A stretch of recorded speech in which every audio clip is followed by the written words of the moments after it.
Hello, bienvenue sur ma chaîne Remote Monkey et dans la formation React.js entièrement dédiée aux développeurs web. Dans cet épisode, je t'explique tout sur le cycle de vie des composants. On va comprendre ensemble comment tout ça fonctionne avec une partie théorie et un exercice pratique en fin de vidéo comme à notre habitude. Si tu as raté des épisodes, tu trouveras le lien de la playlist complète en description. N'oublie surtout pas de me lâcher ton plus gros pouce bleu, de t'abonner et de laisser un max de commentaires. Allez, on rentre directement dans le cœur du sujet avec les cycles de vie dans React. Alors si tu ne le savais pas, dans React, chaque composant passe par différentes phases de vie, un petit peu comme le cycle de l'eau, où on a la précipitation, la collection, l'évaporation, la condensation, etc. Nos composants dans React vont fonctionner de la même manière. On aura principalement 3 étapes. Le montage, c'est le moment où le composant va être créé et inséré dans ton DOM, c'est-à-dire la structure de la page web.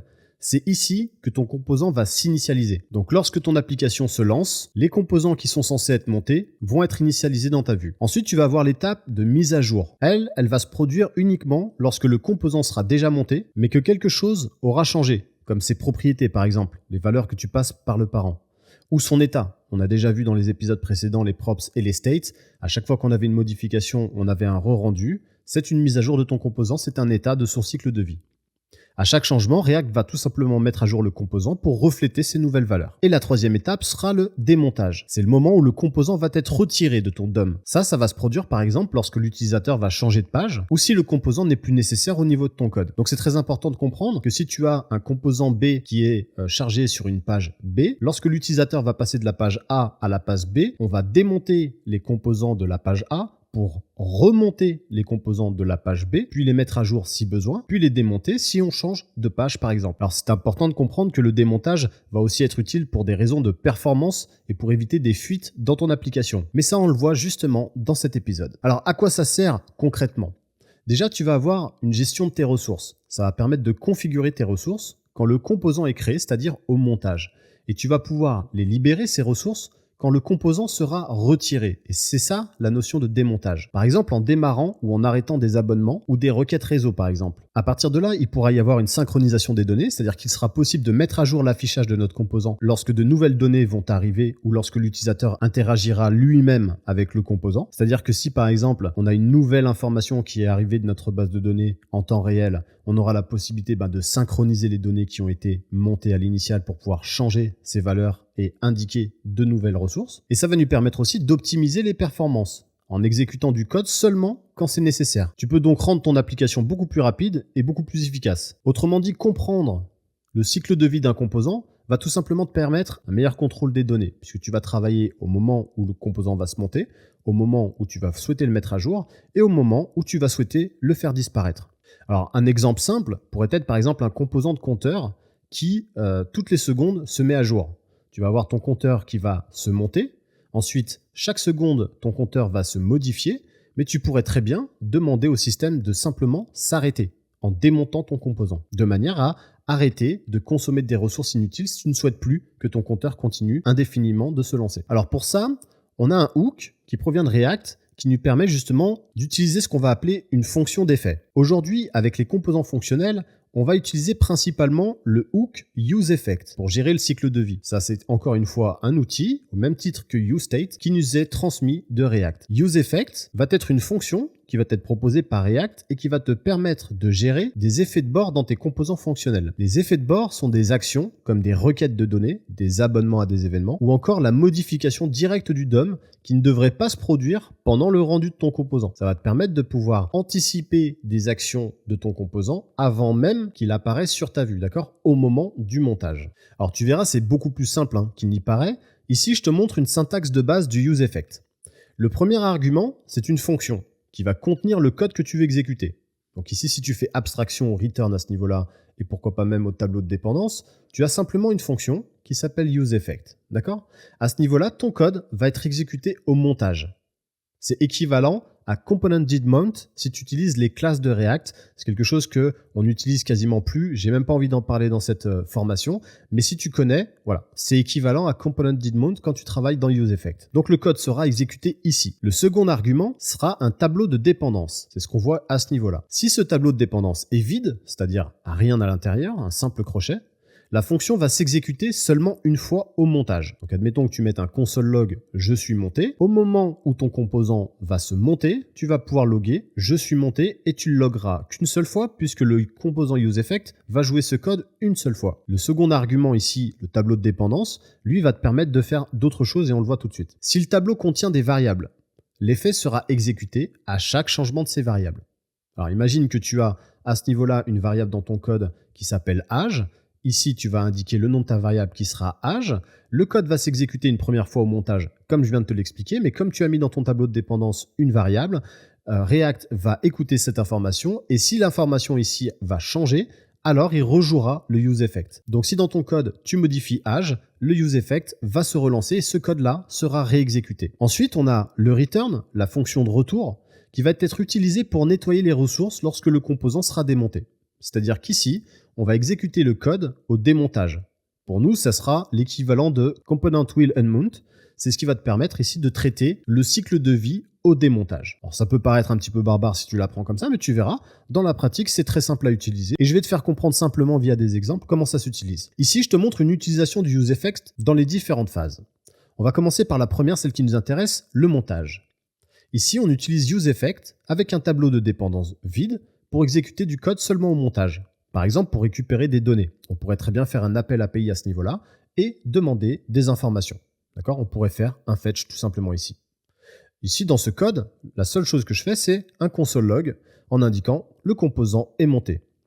Il se déclenchera qu'une seule fois, comme je te l'ai expliqué, puisqu'ici, on a un tableau de dépendance qui est vide. Ensuite, on a la deuxième phase qui est celle de la mise à jour. Si tu utilises useEffect avec des dépendances pour exécuter du code lorsque ces dépendances changent, par exemple, si tu veux synchroniser un élément du DOM avec une donnée qui change. Donc ici, par exemple, on affiche tout simplement un console log qui indique composant mise à jour. Si âge se déclenche, alors on verra une nouvelle instance de composant mise à jour qui va apparaître dans notre console. Et ça, à chaque fois que âge va être modifié, à chaque fois qu'il va évoluer. Ensuite, je t'ai parlé du démontage, où ici je te montre en utilisant une fonction de retour dans le useEffect pour nettoyer nos ressources. Donc à ce niveau-là, par exemple, le code que je vais exécuter, c'est un simple timer. C'est-à-dire qu'ici, on va utiliser une fonction intervalle qui va nous permettre toutes les 1 seconde, d'accord, ici c'est en millisecondes, toutes les 1 seconde d'afficher le log timer exécuté. Donc à partir du moment où on va lancer le composant va se monter, on va jouer ce code. Étant donné qu'ici, on parle d'un timer, quelque chose qui va s'exécuter de manière indéfinie toutes les 1 seconde, il va bien falloir qu'on ait un système pour pouvoir nettoyer ce code. La possibilité pour nous d'utiliser le return ici va nous permettre de faire un clear intervalle de notre fonction timer, de manière à pouvoir démonter cette instance afin qu'elle ne se réexécute pas indéfiniment. Ici, on va par exemple à ce moment-là loguer le composant est démonté. Donc au lancement de notre page, si on intègre ce composant, le useEffect va tout simplement déclencher le timer et loguer timer exécuté toutes les 1 seconde, puis va clearer son interface, va nettoyer son interface et démonter ce composant. De cette manière, on affichera le composant a été démonté. Alors en résumé, comprendre et maîtriser le cycle de vie des composants avec les hooks comme useEffect, c'est essentiel pour développer des applications React efficaces et performantes.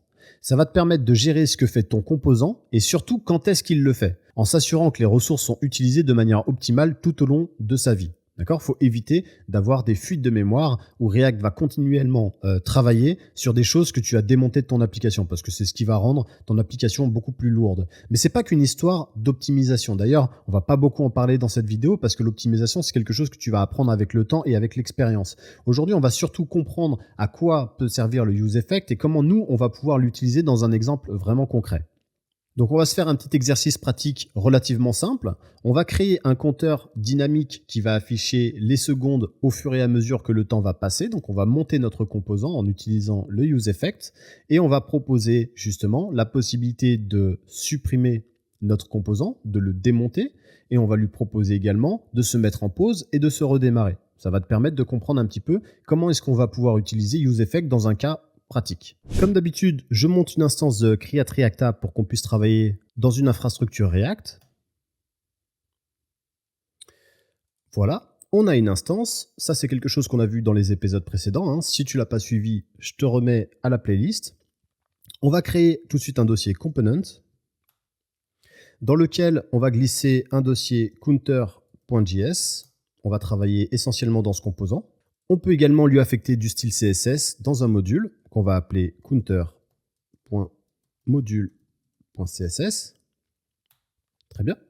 On se rend dans counter.js et on crée un premier composant dans lequel on va pouvoir utiliser notre style qui sera lié à counter.module.css. Alors comme d'habitude, pour éviter de perdre du temps, moi j'ai travaillé sur un style CSS, donc je te le passe en revue ici si tu veux le copier.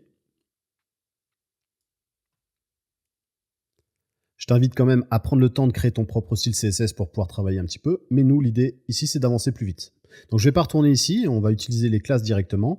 L'idée c'est de te montrer des concepts et pas nécessairement du style CSS. Alors on va créer tout de suite un premier nœud à ce niveau-là.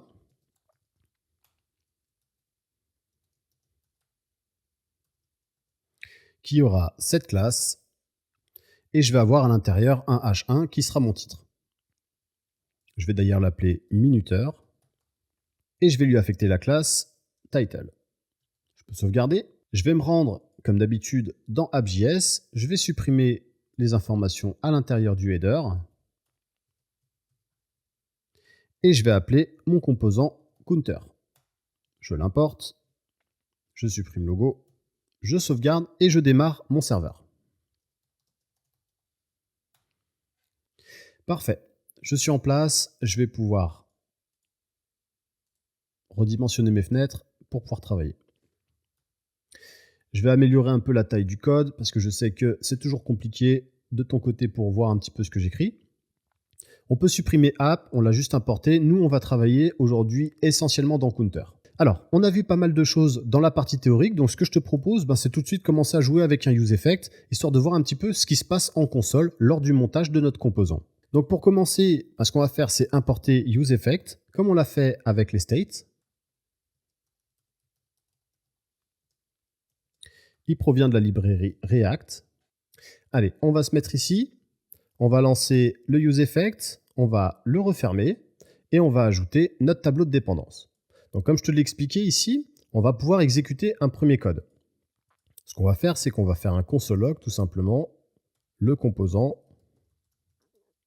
ici, a été monté. On va sauvegarder, on va ouvrir notre console ici, pour essayer d'examiner un petit peu ce qui se passe. Donc on a bien le log, le composant a été monté. Je vais supprimer, je vais recharger ma page. Ici, on a bien le composant a été monté. Alors on a vu qu'on avait un tableau de dépendance dans lequel on pouvait introduire des variables pour s'assurer qu'à partir du moment où les variables contenues dans notre tableau de dépendance sont modifiées, on a un nouvel affichage du useEffect. D'accord ? Ici, tu vois que j'ai pas de nouvel affichage de mon useEffect. Il se passe plus rien. Le useEffect s'est joué qu'une seule fois au moment du montage du composant. Alors, pour pouvoir travailler sur ça, on va créer un état qu'on va appeler par exemple count, setCount, avec une valeur de 0.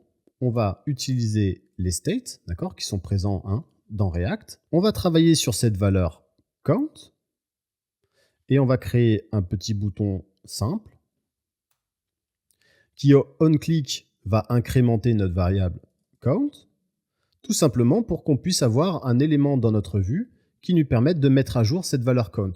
Notre objectif ici, c'est de pouvoir afficher une première fois au montage du composant ce log, puis à chaque fois que count va changer, donc à chaque fois qu'on appuiera sur bouton, cette nouvelle information. D'accord ? Pour te montrer qu'à chaque fois que count va être modifié, on va pouvoir jouer le useEffect ici. Je vais sauvegarder. Donc on a notre composant qui s'est monté une première fois. Je peux cliquer sur le bouton et à chaque fois que je vais cliquer sur le bouton, la variable de count va changer et donc, comme elle change, je vais rejouer cette information dans mon useEffect. D'accord ? Donc tu vois que c'est relativement simple. On peut regarder aussi la notion de démontage qu'on a vue au début de cet épisode. Ici, on va tout simplement faire un return dans lequel on va loguer, le composant a été démonté. Je vais sauvegarder, je vais réactualiser ma page. Ici, j'ai bien un composant qui s'est monté, puis un composant qui s'est démonté. Si cette fois-ci, je continue d'incrémenter, j'ai bien un composant qui se démonte et un composant qui se remonte. Et ça, à chaque fois que je vais modifier la valeur de count. D'accord ? Mon composant est monté, ensuite mon composant est démonté. Donc tu vois que l'utilisation du useEffect, c'est quelque chose de relativement simple, hein, d'accord? On a un code qui s'exécute à chaque fois que le composant va être monté. On a la possibilité de le jouer plusieurs fois à partir du moment où on met une valeur dans son tableau de dépendance. Et ici, on a la possibilité également de démonter le code qui aura été fait en amont pour pouvoir libérer les ressources si on n'en a plus besoin. Alors on peut remettre ça un petit peu à zéro, histoire de commencer à travailler sur un exemple un petit peu plus pratique. Je vais supprimer cette information aussi. Je vais garder l'état qui va nous servir ici dans notre application. Alors ici, je vais monter une première div. Ça sera un premier nœud qui va me permettre d'afficher la valeur de count. Donc ici, je vais lui donner une classe qui correspondra à display. Et à l'intérieur, je vais glisser une span qui, lui, va tout simplement afficher count.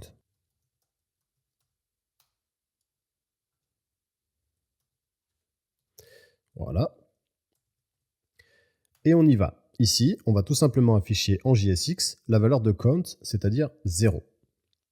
Je vais supprimer ça, un petit peu de place, de manière à avoir mon élément ici. Je vais d'ailleurs tricher un petit peu sur la classe count, histoire d'avoir une couleur pour l'instant qu'on peut repérer facilement. Voilà, on viendra changer ça tout à l'heure. D'accord, donc j'ai un compteur qui équivaut à 4 puisque j'ai appuyé sur un bouton pour l'incrémenter. Ce que je vais faire, c'est que je vais simplement réinitialiser mon application pour récupérer mon state qui, à l'initial, valait 0. Ici, ce qu'on va faire, c'est que dans notre useEffect, on va prévoir une fonction setInterval qui va nous permettre de mettre à jour cette valeur de count toutes les 1 seconde. Donc on va faire une incrémentation, au même titre qu'on l'aurait fait avec le bouton, mais de manière dynamique, afin que le système rentre dans une boucle infinie. C'est vraiment le but de notre exercice. Donc si tu n'es pas à l'aise avec la fonction setInterval, c'est pas grave. C'est une fonction JavaScript qui nous permet de créer une répétition, tout simplement. Ici, on crée notre fonction setInterval, dans laquelle on va faire quelque chose à ce niveau-là. Et on va définir un intervalle dans lequel les choses seront faites. Donc ici, on va en millisecondes indiquer 1000 pour 1 seconde. Si par exemple ici, je fais un console log tout simplement, je vais mettre time par exemple. Si j'ouvre ma console, d'accord, j'ai un log de time qui s'exécute toutes les secondes. Je ferme. Plutôt que de faire un simple log ici, on va tout simplement faire un setCount à ce niveau-là. On va prendre en argument prefCount, c'est-à-dire la valeur à l'initiale de notre state, avant qu'on le modifie. Et on va utiliser cette valeur-là, et on va simplement l'incrémenter de 1, ce qui va avoir pour effet à chaque fois de rajouter 1 à notre compteur. 0, 1, 2, 3, et ça, toutes les secondes. D'accord? Donc c'est vraiment notre système qui va nous permettre d'incrémenter un premier compteur. Je vais sauvegarder. Ici, je vois bien mon minuteur qui a démarré. Donc, j'ai pas nécessairement de tableau de dépendance. J'ai cette fois-ci un useEffect, mais qui va comprendre lui-même une fonction qui est indéfinie. Donc, tant que je n'aurai pas démonté cette information, je ne pourrai jamais stopper ce minuteur. Donc, en résumé, à l'initialisation de mon composant, mon code ici va être interprété. Et comme je ne lui ai jamais demandé de faire quoi que ce soit, c'est-à-dire soit de se démonter, soit d'être modifié par l'intermédiaire d'une nouvelle valeur, mon code s'est lancé et ne s'arrêtera jamais. Alors ce qu'on pourrait faire maintenant, c'est travailler sur un bouton qui nous permettrait de pouvoir stopper cette information. C'est-à-dire un bouton qui va nous permettre justement de démonter notre code ici, mais de manière contrôlée. C'est-à-dire ne pas le démonter à l'instar ici. On pourrait faire ça. On pourrait faire un return à ce niveau-là tout de suite, mais c'est pas ce qu'on cherche. Parce que si tu fais un return tout de suite, tu vas monter ton composant, et puis tu vas le démonter dans la foulée. Donc c'est évidemment pas ce qu'on recherche. Nous, ce qu'on voudrait faire, c'est contrôler le démontage du composant. Pour ça, on va créer un nouveau state qui va nous permettre justement de définir si le compteur est en marche ou est-ce qu'il est en pause. Donc on va créer une nouvelle constante, ça sera un nouveau state qu'on va appeler isRunning. Ici, ça sera une simple valeur booléenne, donc on va commencer avec un true. Est-ce qu'il est en marche? Oui. Ici, dans mon useEffect, je vais avoir la possibilité de mettre ça en condition. Donc je vais simplement faire une condition if, dans laquelle je vais dire, si tu es en marche, isRunning, alors dans ce cas-là, on va vouloir exécuter ça, c'est-à-dire démarrer l'incrémentation à chaque seconde.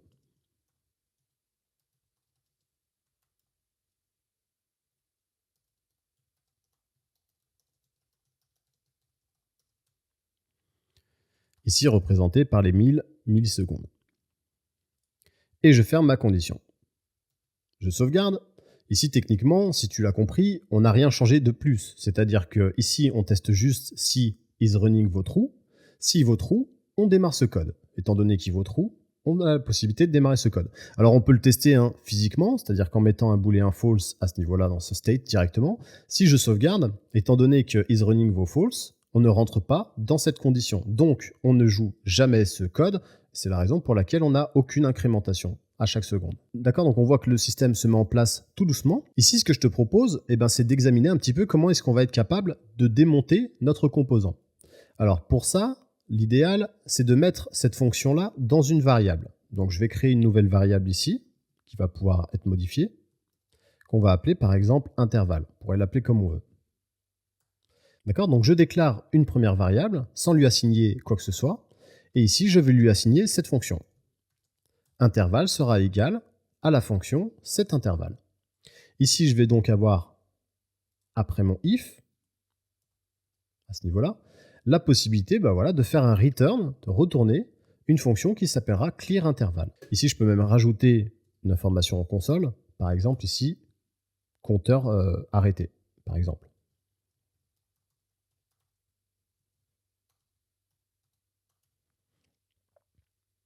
Au même titre, quand je joue le compteur, je pourrais ici très bien loguer compteur démarré, par exemple. À condition de le mettre entre guillemets. Ok, je vais sauvegarder, je vais regarder ce qui se passe en console.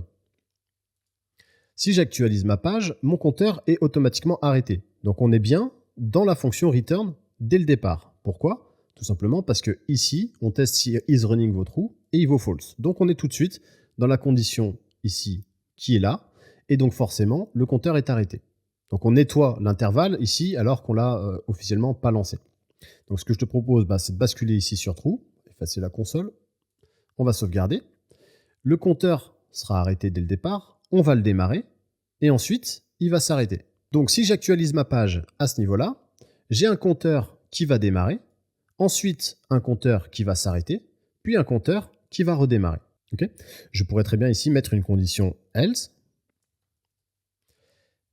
et imbriquer à l'intérieur la méthode de démontage de mon composant. Je sauvegarde, je réactualise.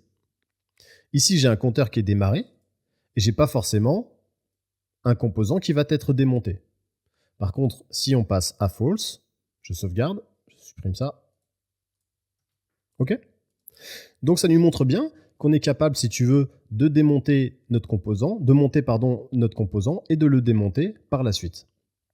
Alors on a parlé tout à l'heure de notre tableau des dépendances. C'est là où les choses vont vraiment devenir très utiles pour nous, puisqu'on a la possibilité maintenant d'examiner isRunning.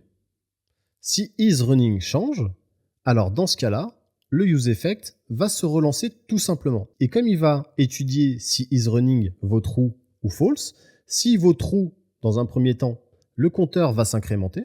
Mais si j'ai un bouton qui change le statut de isRunning, le useEffect va immédiatement le prendre en compte, rejouer ce fragment de code. Étant donné que isRunning sera false, il va passer sur cette condition et faire un clear de notre intervalle. Ce qui va avoir pour effet, tout simplement d'arrêter notre compteur. Et c'est ce qui va illustrer le fait de monter, modifier et démonter notre composant tout simplement. Alors pour ça, tu as l'habitude, on a l'habitude ici dans la formation d'utiliser des boutons, donc c'est ce qu'on va faire. Juste ici, on va créer un bouton, une div plutôt, pardon, excuse-moi, une div, donc un nœud qui va nous permettre d'englober tous les boutons parce qu'on aura un bouton qui nous permettra d'arrêter, de démarrer, mais on fera aussi un bouton de reset. Donc on va faire un container. Ici, on va simplement lui donner la classe button container et on va fermer notre élément de balise. À l'intérieur, on a la possibilité d'avoir un bouton, un premier bouton, qui lui-même aura la classe liée au bouton. Ici, on va lui donner un texte et évidemment un événement onClick qui va lui permettre de faire quelque chose. Pour nous, l'idée, ça serait de mettre à jour la valeur de isRunning. Alors plutôt que de brutalement ici faire un set isRunning true, set running false, parce que je serais obligé d'avoir plusieurs boutons, ce que je te propose, c'est de faire une petite fonction Ça serait un toggle. Donc ici, on va faire une nouvelle fonction qu'on va appeler toggle counter. Et lui, il va pas s'embêter la vie. Ça va être très simple. C'est-à-dire qu'en fait, on va prendre ici set isRunning et on va tout simplement le modifier en fonction de la valeur différente de isRunning actuellement. Donc ici, isRunning vaut false. Si j'appuie sur mon bouton, comme il vaut false, il deviendra true. Une fois qu'il vaudra true, si je reclique sur le même bouton, il sera différent de true, donc false, etc. etc. C'est ce qui nous permet, via un booléen, de faire un petit toggle. Donc je vais avoir la possibilité de jouer mon toggle counter function au onClick, à l'événement onClick sur mon bouton, tout simplement. Donc je vais jouer cette fonction de cette manière. Ok ? On va revenir un petit peu par là. Ici, je t'avais montré ça, mais ça, on va l'effacer. C'est-à-dire que le composant va être joué ou non et démonté à la suite. Donc à l'initial, si je reprends un petit peu et j'actualise, à l'initial, mon compteur est arrêté, puisque la valeur de isRunning est false. Si je log la valeur de isRunning pour l'avoir en console, je me rends bien compte que c'est false.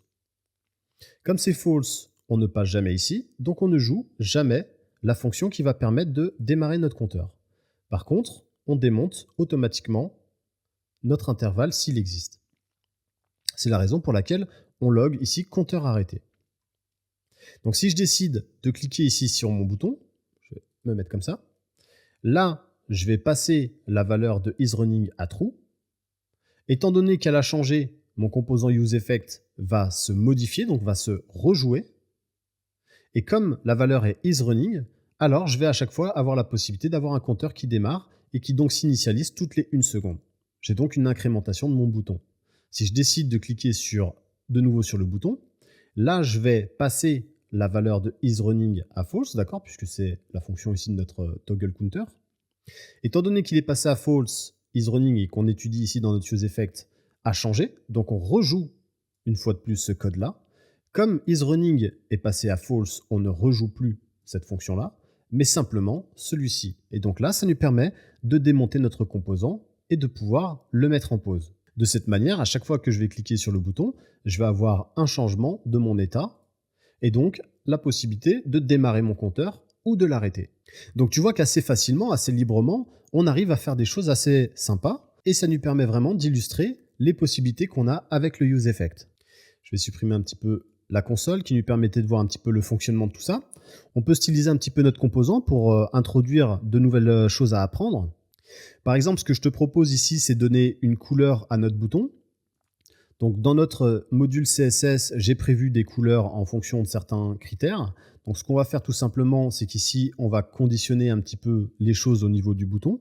Donc on va se mettre ici entre backstitch. Je vais ouvrir $, en JSX pour pouvoir introduire le style général du bouton. Mais je vais également introduire une petite condition. Par exemple, ici, je vais étudier running.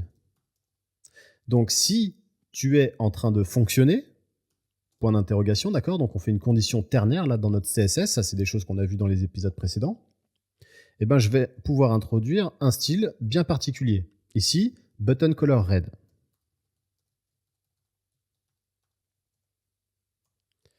Voilà, comme ça. Et si tu n'es pas en train de démarrer, alors dans ce cas-là, je vais avoir color green.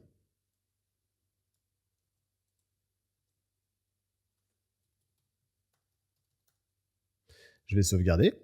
Ça me permet d'avoir un style de bouton qui soit perspicace en fonction de l'action qu'on est en train de réaliser. Ici, l'idée, c'est de redémarrer le compteur, donc vert. S'il est en train de démarrer, l'idée, c'est de le stopper, donc rouge.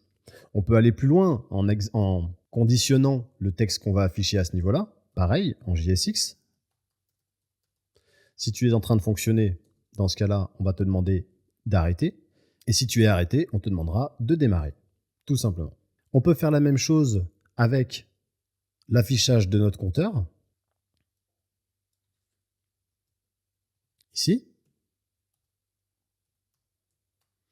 Ou ici, on va lui donner le style de compteur par défaut. D'ailleurs, il faut que je revienne ici modifier ce que j'avais fait à ce niveau-là. C'était pour l'exemple. Je vais revenir comme ça. Voilà. Et ici, on va pouvoir conditionner, typiquement l'inverse. Donc si tu es en cours, je vais te demander une couleur verte. Sinon, je vais te demander une couleur rouge. Ici, la minuterie est en pause. Ici, la minuterie est en marche. D'accord? Donc ça te permet de jongler un petit peu visuellement sur les affichages en fonction des effets. Là, je vois que j'ai un tout petit problème avec mon container, là. D'accord, ici, là, j'ai un tout petit souci. Voilà. Je vais restaurer ça. Je vais mettre un petit peu plus en avant. Voilà. Ça, on prend un peu moins de place ici. Parfait. J'avais fait une petite erreur ici. Du coup, j'avais plus mon style qui était interprété pour mon container. Voilà, donc on a un minuteur qui commence à ressembler un petit peu à quelque chose. On peut lui rajouter un petit élément ici qui sera en position absolue. Donc ici, ça sera plutôt un statut. Donc on va lui donner le style de statut. Ok, ça c'est des choses que j'ai configurées moi-même.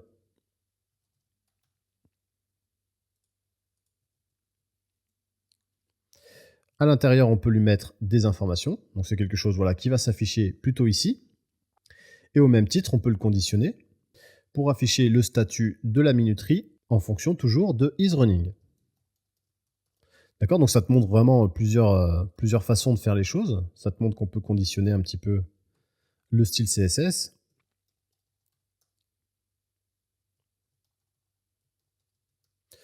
Voilà. Et on lui fait exactement l'inverse.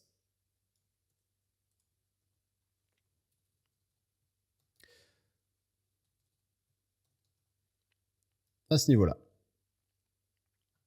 On fait la même chose ici, avec le texte qu'on va introduire à l'intérieur. Dans ce cas, on lui mettra qu'il est actif. Sinon, on lui mettra qu'il est inactif.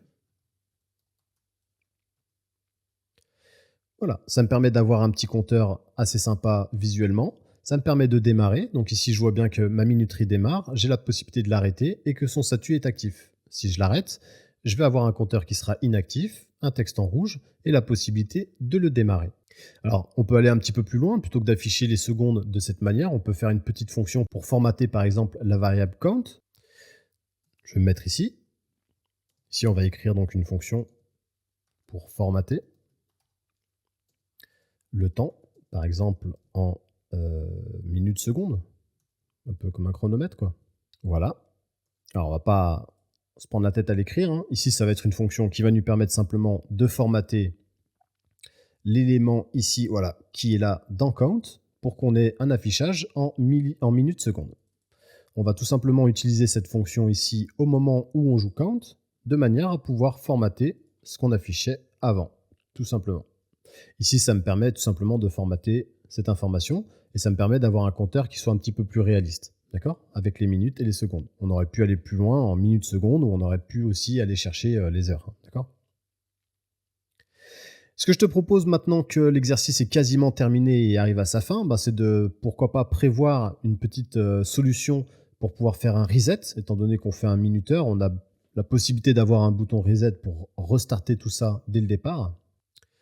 On va se mettre un petit peu plus bas, donc au niveau du bouton, hein, je t'expliquais tout à l'heure qu'on avait créé un container, ça nous permettrait d'avoir plusieurs boutons, bah, on va l'utiliser dès maintenant. À ce niveau-là, comme d'habitude, on lui passe une classe, on se met en JSX, on déclenche les backstitch, je sais pas le dire, c'est backstick, hein, je crois. Ici, on va lui associer le style général des boutons, plus une petite particularité parce qu'il est légèrement différent de l'autre.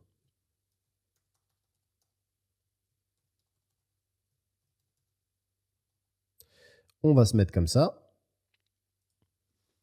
Alors, attends, j'ai trop d'informations. Ou pas assez, il va falloir choisir. Oula.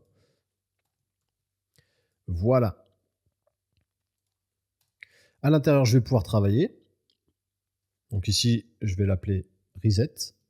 Ici. Donc voilà, j'ai mon bouton qui est là. Et donc ce bouton-là, eh ben, on va vouloir qu'il joue quelque chose. Donc à l'événement onClick,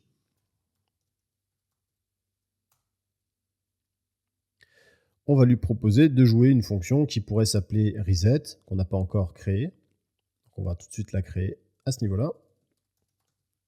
On crée une simple fonction reset